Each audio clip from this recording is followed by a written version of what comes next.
चलिए आज चलते हैं समय में थोड़ा पीछे 1830s के दशक में एक ऐसे आइडिया को समझने जो था तो बहुत सिंपल लेकिन इतना पावरफुल कि उसने बायोलॉजी की दुनिया को हमेशा हमेशा के लिए बदल दिया।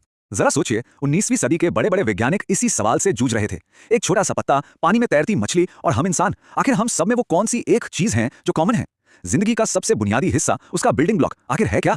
तो इस बड़ी पहेली को सुलझाने का जो पहला सिरा मिला ना, वो मिला पौधों की हरी भरी दुनिया की छानबीन से।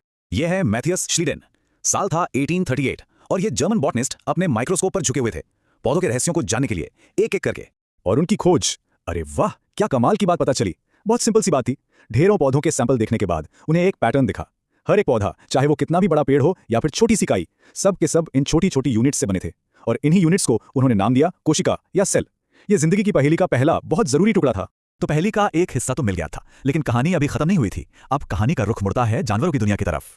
और अब एंट्री होती है हमारे दूसरे हीरो की, थियोडोर श्वान।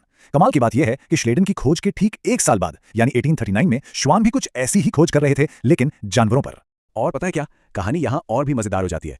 वो भी ठीक उसी नतीजे पर पहुंचे। उन्होंने देखा कि हर जानवर, चाहे वो कितना भी अलग क्यों ना हो, वो भी कोशिकाओं से ही बना है, बिल्कुल पौधों की तरह।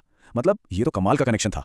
तो अब देखिए, हमारे पास दो अलग अलग दुनिया से, पौधों की और जानवरों की, दो एक जैसे जवाब थे। अब बस इन दोनों धागों को एक साथ जोड़ने की देर थी। तो चलिए इन दोनों बातों को साथ रखकर देखते हैं।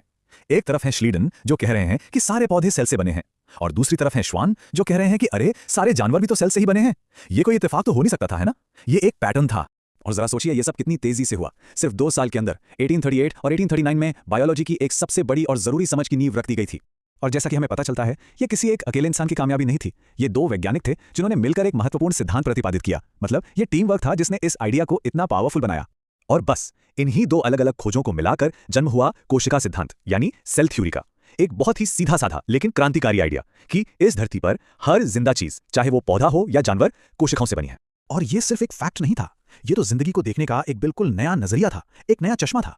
इसने बायोलॉजी की पूरी दिशा ही हमेशा के लिए बदल दी। तो सवाल यह है कि ये इतना जरूरी क्यों है?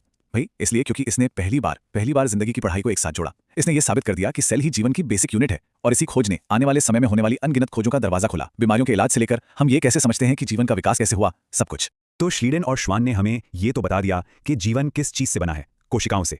लेकिन उनके जवाब ने एक और भी बड़ा सवाल खड़ा कर दिया कि अगर हर जिंदा चीज कोशिकाओं से ही बनी है, तो फिर वो सबसे पहली कोशिका, वो पहला सेल कहां से आया?